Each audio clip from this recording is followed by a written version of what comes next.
Produit par Binge Audio. Salut, c'est Thomas Rozek. On a parfois tendance à voir les sujets qui occupent l'actualité comme des nouveautés totales, des irruptions, des surgissements, des symboles de l'époque venus de nulle part. C'est évidemment oublier d'une part le temps long, l'histoire dans lesquelles s'inscrivent systématiquement, mais de façon plus ou moins évidente, ces questions et faits de société, mais c'est aussi laisser de côté la grande variété des approches et des traditions dans le monde, qui fait que certaines thématiques, qui nous semblent récentes, sont parfois à quelques milliers ou centaines de kilomètres de chez nous, appréhendées depuis longtemps et de façon très différente. Par exemple, les revendications autour des questions de genre, de la transidentité, qui régulièrement suscitent un vent de panique sur le bord droit de l'opinion, ne sont pas perçues de façon uniforme sur la planète. La preuve avec le reportage d'Olympe de Gers qui va nous occuper dans cet épisode. Un reportage réalisé par Solin Moulin. Bienvenue dans Programme B.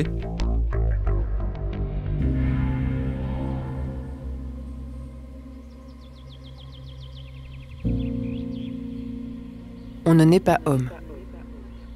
On le devient. Je m'appelle Olympe de Gers. Je suis entrée en féminisme en 2016, avec mon corps comme performeur, et avec mon travail de réalisatrice. Ces 6 dernières années, j'ai travaillé entre Berlin et Paris. J'ai fait des films et des podcasts qui parlent de sujets qui me touchent. Moi, femme cis, hétéro, blanche, de 39 ans. Par exemple, l'agisme, la grossophobie, la masturbation. Et puis à un moment, j'ai eu envie de changer un peu de terrain. Je suis partie en voyage, loin, là où des situations, des histoires, résonnaient avec mes questionnements intimes, avec mes espoirs politiques, mais en y apportant un autre vécu. Je me suis intéressée à des contextes socioculturels très différents de ceux que je connais. J'écoutais des gens parler des langues dont je ne savais pas qu'elles existaient 15 jours plus tôt. Bref, j'ai essayé de décentrer mon féminisme. Mon premier voyage, c'était en Albanie, à la rencontre des Bournechas, des femmes devenues hommes dans une société éminemment patriarcale.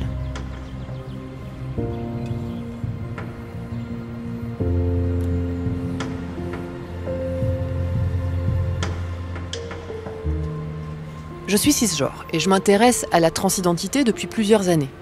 Pour m'éduquer sur ce sujet auquel je ne connaissais rien, je lis des articles de Trans Studies, j'interviewe des personnes trans pour des documentaires filmés ou radio.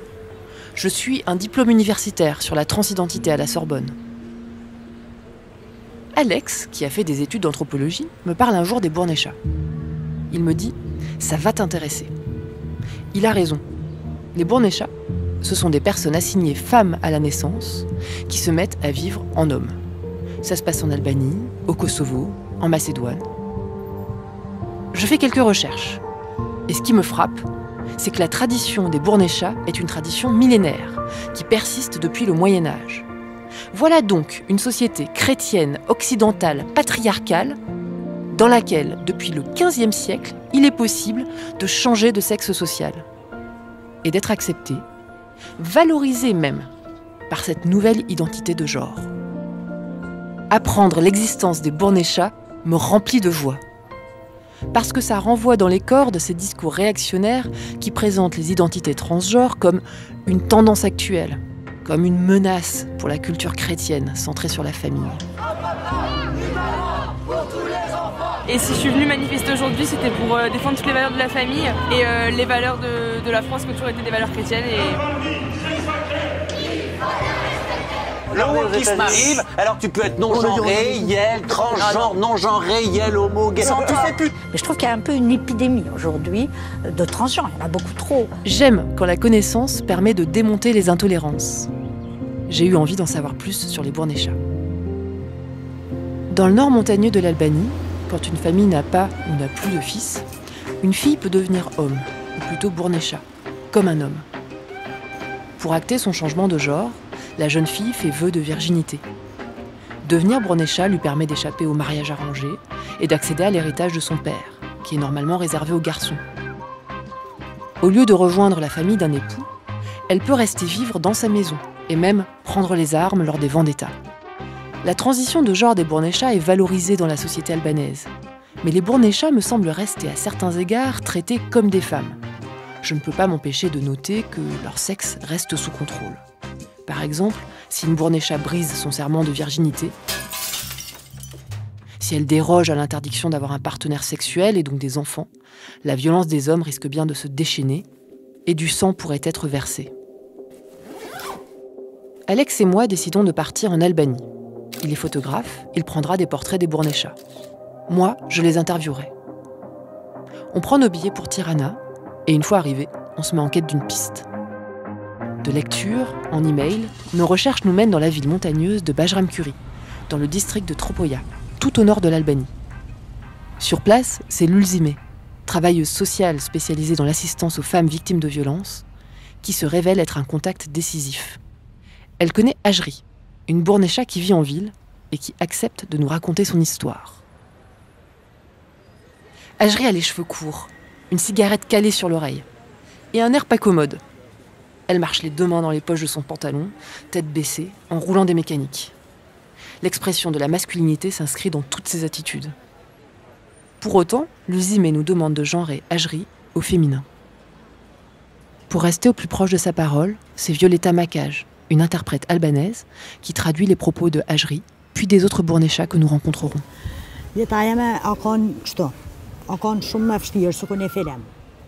Ma vie, elle était comme ça. C'était très difficile, comme un film. Je me suis mariée à 17 ans. Dieu m'a donné 2 garçons.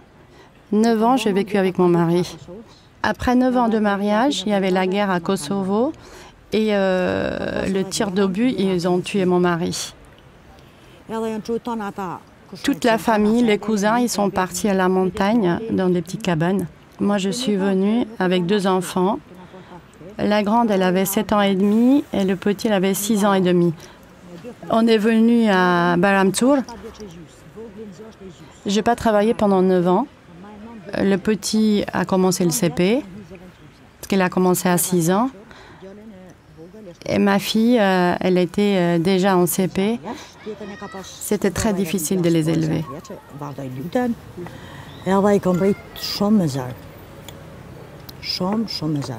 C'est très, très difficile. Avez-vous déjà pensé à vous remarier? Non, jamais de la vie. Jamais de la vie.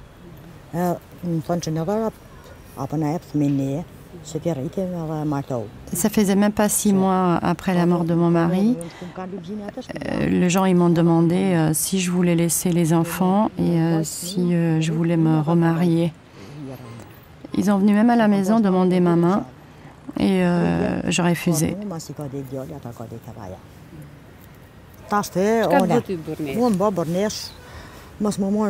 Et maintenant, moi je suis une Bournécha, je ne dois pas, entre guillemets, tromper mon mari, ne pas être avec un autre homme, d'être une femme veuve sans mari. Je dois être une femme forte.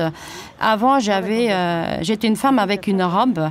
Et après le décès de mon mari, j'ai enlevé la robe, j'ai mis un pantalon, j'ai coupé mes cheveux. Et je commençais à marcher même comme un homme. Et je me suis dit, je dois continuer comme ça. Et je ne veux plus remettre la robe. Et à partir d'aujourd'hui, je veux rester vraiment comme un homme, avec les cheveux courts, avec des pantalons.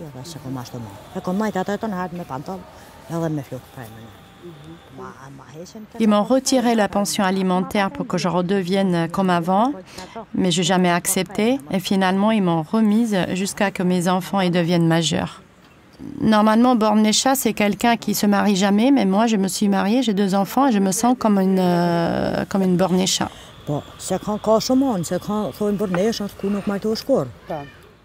Rencontrer Ajri est une belle surprise qui témoigne d'une évolution de la définition du statut de Bournécha. Traditionnellement, les vierges jurées devaient faire vœu de ne pas avoir de relations sexuelles avec les hommes. Veuve et mère, Ajri s'est autoproclamée Bournécha. Et quand bien même elle a vécu avec un homme et a eu des enfants, elle a été acceptée comme telle à Bajramkuri. Sans doute parce qu'elle a renoncé à 22 ans à avoir des enfants de nouveau. Si une femme n'enfante plus, alors elle n'est plus vraiment une femme. En abdiquant tout projet de nouvelle maternité et en adoptant les codes de la masculinité, Ajri a échappé à un nouveau mariage qu'elle aurait vécu comme forcé. Elle a pu prendre sa famille en charge avec une indépendance normalement réservée aux hommes. Grâce à son statut de Bournécha, Ajri a même acquis un prestige social qui la place vis-à-vis des autres femmes dans une position privilégiée, celle d'un homme. Alex et moi reprenons la route vers le nord-ouest du pays. Destination Shkodra. On n'a pas de contact sur place, alors on tente l'office du tourisme. C'est une toute petite échoppe où travaille une jeune fille, Melda. Notre demande la laisse comme deux ronds de flanc. Elle a déjà entendu parler des Bournéchas, mais pas plus que ça. Après quelques minutes de réflexion et plusieurs appels, elle parvient à trouver un taxi qui connaîtrait une Bournécha qui vivrait dans un village de montagne. Beaucoup de conditionnels, mais on n'hésite pas, on se lance, on saute en voiture. Notre chauffeur roule 2 heures dans un paysage de montagne complètement dingue, tout en forêt mordorée et en pics vertigineux. Les routes enlacées me filent la nausée, mais c'est tellement beau que ça m'aide à oublier. Quand on arrive, le soleil est sur le point de se coucher. Ça caille, les cloches des moutons tintinabulent dans les pâturages. Nos respirations forment de petits nuages de buée. Douné nous accueille avec un grand sourire édenté dans son gîte de montagne. Un feu brûle dans le poêle de la grande pièce à vivre. Ni Douné ni notre chauffeur ne parlent anglais. C'est donc Melda qui nous rend gentiment le service de traduire à distance, en visio. Elle est intimidée, c'est la première fois qu'elle fait ça. Et ça démarre sur les chapeaux de roue. Melda genre par mégarde Douné au féminin. Et Douné la reprend avec véhémence. C'est bourg. Non,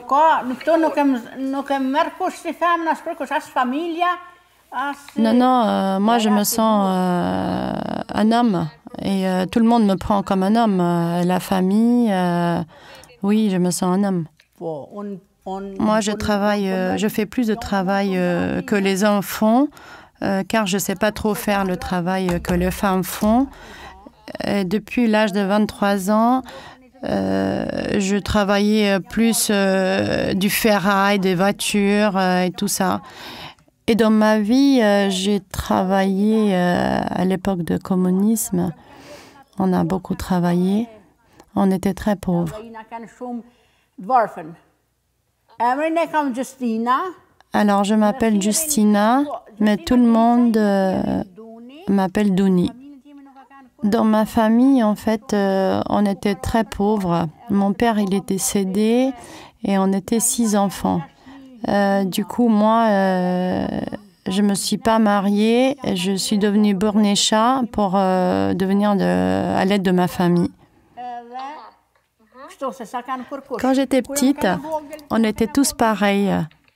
On ne savait pas faire la différence. Mais moi, j'étais toujours comme un garçon manqué. Je jouais toujours foot. Pour moi, c'est une fierté d'être Bournécha. Car on aide sa famille, tout le monde te respecte. Plus qu'un homme, ta place est ouverte partout. Et quand une Bournèche arrive, tout le monde se met debout pour te respecter. Et pour moi, c'est très important.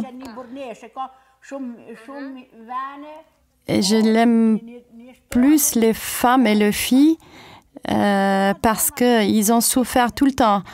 Que les hommes, je les respecte pas beaucoup et je les aime pas beaucoup parce que eux, ils sont toujours passés en prioritaire et les femmes, ils ont resté derrière. Car c'est bien de garder les traditions, mais c'est pas bien de négliger les femmes et de mettre les hommes plus en valeur. Et du coup, la vérité, je les respecte pas beaucoup, les hommes. Je respecte plus les femmes. Ça me fait mal au cœur pour les femmes parce que je souffre aussi, mais je préfère que les hommes souffrent plus que les femmes. Parce que les femmes, c'est quelqu'un cher, c'est des mamans. Que les hommes, je m'en fiche un peu d'eux. Il y en a aussi qui font souffrir des femmes. Dans les villages, c'est vrai qu'on a des traditions, on ne doit pas sortir, les femmes ne doivent pas sortir, mais il faut comprendre qu'on a le droit de vivre comme tout le monde. Il y a des hommes qui ne laissent même pas sortir dehors, aller chez le voisin, et moi, j'ai envie de dire, arrêtez-vous avec ça, les choses doivent changer.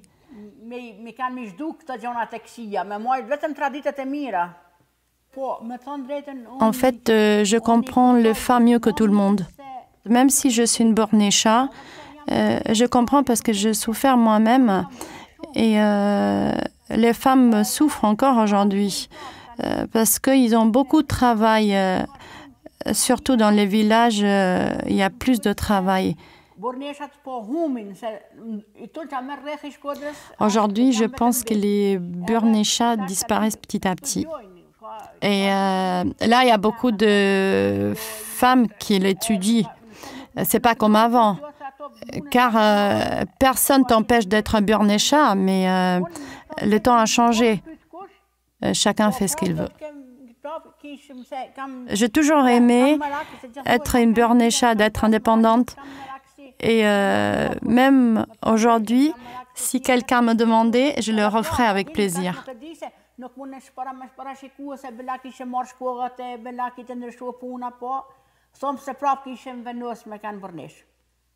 Je suis touchée par la sensibilité féministe de Douné. En devenant Bornécha, il est aussi devenu un homme qui comprend mieux que quiconque la condition des femmes au cœur de cette Albanie rurale.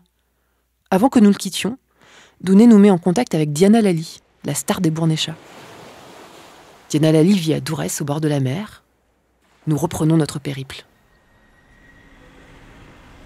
Diana Lali nous retrouve dans le centre-ville de Durrës. Il a un charisme fou, avec son béret militaire, sa cravate serrée autour du cou. Je dois dire que je suis un peu impressionnée. À ce moment-là, pendant notre promenade avec Diana Lali, on est en roue libre. Il n'y a personne pour traduire. On communique avec de vagues mots d'italien. C'est pas facile et c'est frustrant. Mais Diana Lali se laisse pas démonter une seconde. C'est un séducteur. Premier stop, il nous emmène dans une boutique de souvenirs et nous offre des stylos Albania. Puis il nous emmène marcher en bord de mer. Sur le trajet, on se rend compte que Diana Lali connaît tout le monde et que tout le monde le connaît. Il fait des signes de tête, des signes de la main, tout ça en nous guidant avec autorité. Quand on doit traverser la route, il arrête carrément le flot des voitures d'un geste. Deuxième stop, un restaurant de poissons tout au bout de la plage.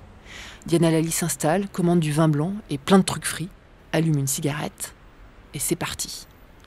Melda, qui est notre sauveuse officielle, nous rejoint en visio pour faire l'interprète. Diana Lali et elle parlent quelques minutes quand Melda s'adresse à nous, enthousiaste. Okay. Écoute, je vais t'expliquer quelque chose d'étrange et de drôle.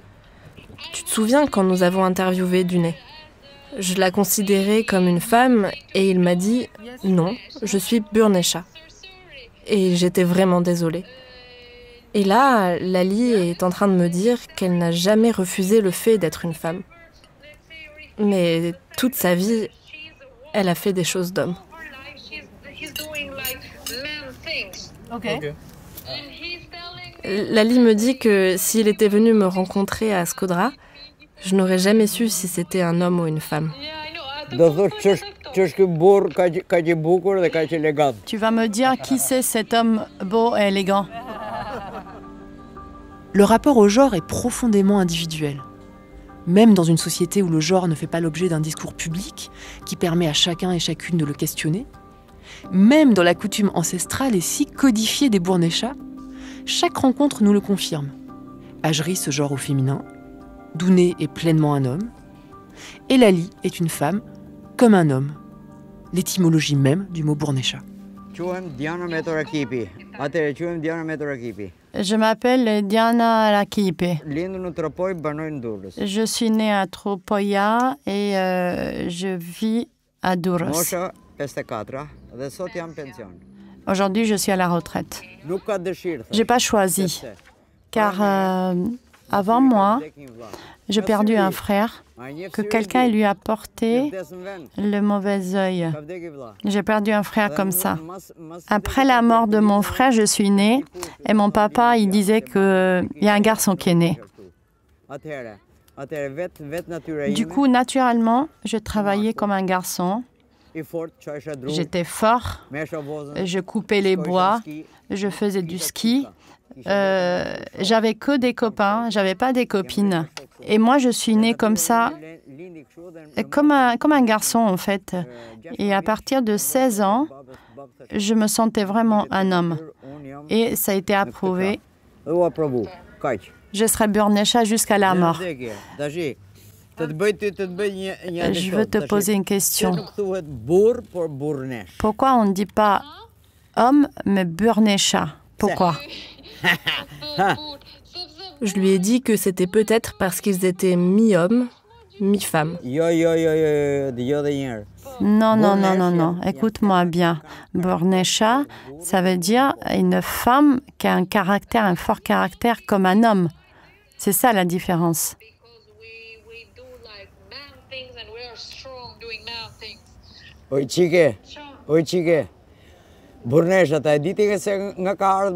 Tu sais de où il vient le nom burnesha? Je vais t'expliquer. C'est un phénomène qui se passe plutôt dans le nord d'Albanie. À l'époque, une femme sur 4 devenait burnesha. En fait, il y a plusieurs manières de devenir burnesha. Par exemple, dans une famille où le papa est décédé, une de ses filles devenait burnesha. Dans une famille, par exemple, où il n'y avait que des filles, que des sœurs, une de ses sœurs devenait burnesha. Mon cas est vraiment exceptionnel. Depuis l'enfance, tout le monde m'appelait Lali. Et je me suis toujours sentie homme. En fait, à la maison, c'était moi qui faisais toujours le travail de l'homme, car mes sœurs partaient travailler. À l'époque, j'avais les cheveux longs, mais on n'avait pas droit. Pareil avec les pantalons pas d'éléphant, être très moderne, c'était puni par la loi. Et du coup, quand il y avait des étrangers qui venaient en Albanie, ils me disaient toujours « C'est qui ce garçon avec les cheveux longs ?»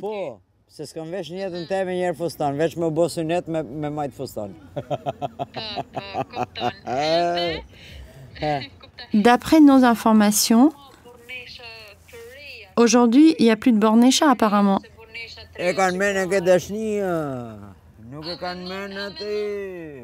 Ah non, aujourd'hui, les jeunes pensent qu'à trouver l'amour. C'est fini tout ça. Autour de nous, la nuit tombe, le restaurant se vide. On commence à se sentir pas très bien pour Melda, qui est au bout du fil depuis des heures. Alors on finit notre verre et on décide de se revoir le lendemain. Sur le coup de midi, on retrouve Diana Lali. Et là, surprise, il a pris un sac de voyage. Il monte dans notre voiture et on comprend qu'il veut nous amener à Tirana voir Ajdar, une autre burnesha originaire de Tropoia qui vit dans la capitale depuis 3 ans. C'est Alex qui est au volant. Moi, je suis assise à l'arrière et Diana Lali à l'avant, guide Alex, version musclée.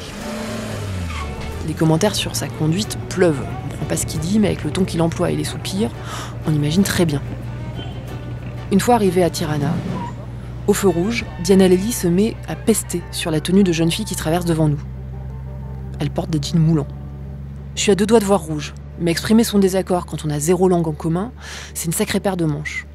Alors je me contente de noter, depuis mon siège arrière, Diana Lali performe tous les codes de la masculinité dans sa version la plus patriarcale. Nous arrivons enfin chez Ajdar, 91 ans. Ajdar est paralysé, mais avec l'aide de 2 femmes, il a enfilé un costume traditionnel pour nous recevoir. Cette fois, pour traduire, on a épargné Melda et on a demandé à Jerry, qui nous loue une chambre, de nous aider en visio.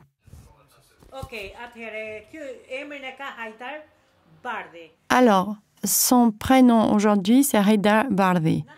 Il a 91 ans. Tonton, dis-moi, pourquoi tu as choisi d'être burnesha? Depuis mes 6 ans, j'ai décidé d'être un homme, quoi. J'aimais pas m'habiller en femme.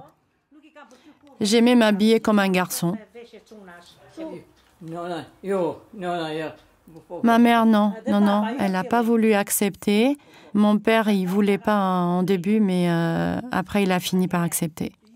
Mais ça a été dur parce que ma mère, elle me tapait beaucoup. Elle a essayé de m'habiller plusieurs fois en femme, mais moi, je voulais pas. Je voulais absolument pas. Et papa, il a vu que ça marchait pas, du coup, il a fini par accepter. Alors, dis-moi, pourquoi tu as décidé d'être un burnesha? Tu as décidé de ne pas te marier, pourquoi? Dis-moi. J'ai jamais aimé les femmes. Je sais pas, j'aime pas. Chez une femme, j'ai jamais rien aimé. Pourquoi Est-ce qu'il y avait quelque chose pour toi, pour que tu n'aimes pas les femmes? Est-ce qu'il y avait un autre problème? Non, rien. C'est tout simplement, j'aime pas les femmes.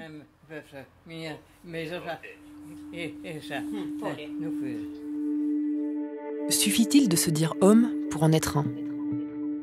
C'est une question qui fait débat, comme en attestent de trop nombreuses tribunes réactionnaires dans la presse française, qui dénoncent un déni de la réalité biologique de nos corps au profit des seuls ressentis. Même sans être réac ou facho, si on ne s'est pas proactivement éduqué, on a encore un rapport très normatif au genre. On le perçoit comme quelque chose d'exclusivement biologique, alors que le masculin et le féminin sont aussi des constructions sociales. Toute disruption de notre système de pensée archi-binaire crée encore des crispations, même chez des personnes qui ne vont pas déposer des fleurs à la statue de Jeanne d'Arc le 1er mai. Même chez certaines féministes. Simone de Beauvoir développait en 1949, dans Le Deuxième Sexe, l'idée qu'il n'y a pas d'essence de la féminité, ni d'essence de la masculinité, mais plutôt un apprentissage social des comportements attendus d'une femme et d'un homme. Judith Butler renchérissait en 1990 en introduisant la notion de performance de genre. Pour être un homme, je joue à être un homme. J'en adopte le langage, les gestes, les comportements attendus, jusqu'à ce que ce jeu de rôle devienne inconscient et spontané. Depuis le XVe siècle, les Bournéchas performent les codes de la masculinité. Si elles ne sont pas nées biologiquement hommes, elles le deviennent socialement, parce que leur père les éduque ainsi, ou bien parce qu'elles le décident. Prendre les vêtements, les postures, les compétences des hommes leur permet d'en prendre la place, plus privilégiée dans la société. Leur communauté valide leur passage au genre masculin et les célèbre, puisqu'en Albanie comme partout, le masculin fait toujours loi. Je peux pas m'empêcher de trouver ironique qu'une société patriarcale du Moyen-Âge soit plus avancée que nous en 2022 dans sa compréhension du genre comme catégorie sociale et non pas biologique, et dans la liberté donnée aux individus de s'autodéterminer. Si les Bournéchas existent encore en 2022, c'est malheureusement parce que le masculin reste oppresseur dans l'Albanie rurale. Les femmes y travaillent très dur, du travail domestique gratuit, et elles ont encore peine à faire respecter leur droit à vivre libre et en sécurité. En s'extrayant de leurs conditions de femmes, en devenant comme des hommes, les Bournéchas acquièrent une liberté dont elles avaient été privées à la naissance. Elles peuvent enfin choisir un emploi, prendre la parole, prendre des décisions au sein de leur famille.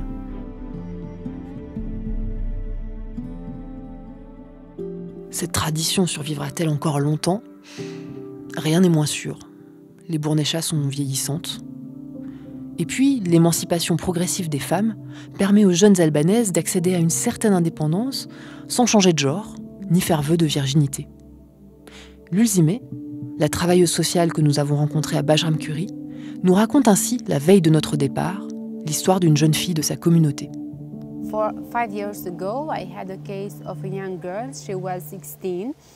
Il y a 5 ans, j'ai eu le cas d'une jeune fille de 16 ans qui vivait avec ses parents dans une région encore très marquée par la mentalité patriarcale. La ville où elle vivait était renfermée sur elle-même. Elle était promise à un homme d'une autre région du Nord. Lui vivait en Italie et cette fille et sa famille ne l'avaient jamais rencontré. Mais le mec n'est jamais venu la voir. Et il se contentait de l'appeler. Il lui mettait tout le temps la pression. « Fais pas ça, va pas là, tu vas venir me voir, etc. » Il l'a traitée comme sa propriété.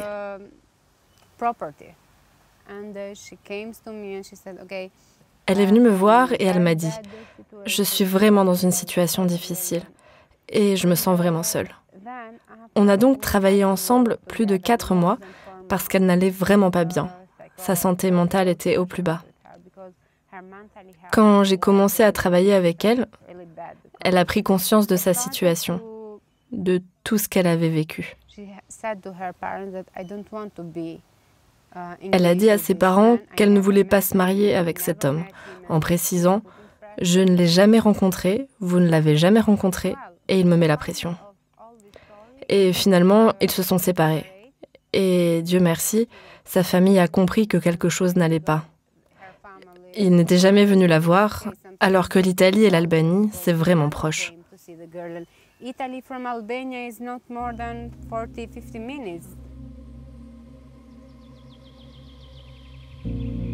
Mais cette fois, à force de soutien et d'accompagnement, la jeune fille a réussi à affirmer auprès de ses parents son refus de se marier avec cet inconnu. Et sa famille l'a entendu. Elle réside maintenant à l'étranger, avec un homme qu'elle a choisi. J'espère qu'elle y vit heureuse et libre.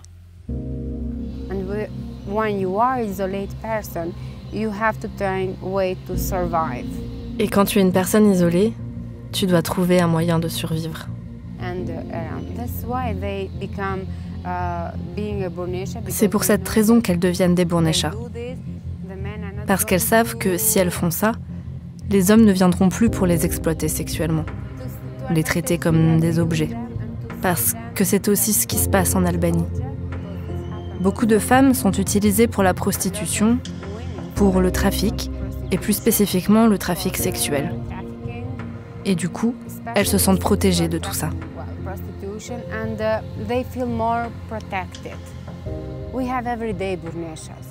Ce sont des Bournechas de tous les jours, des Bournechas incognito.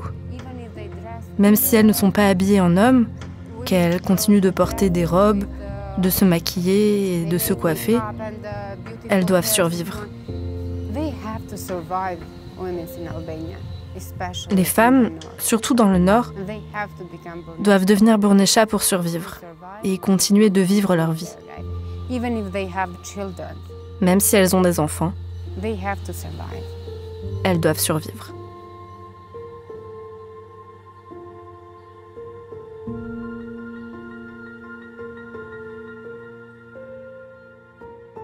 Merci à Olympe de G pour ce reportage réalisé par Solin Moulin, dont vous pouvez retrouver la version en texte et en images dans le magazine Oui Demain. Programme B, c'est un podcast de Binge Audio préparé par Charlotte Bex.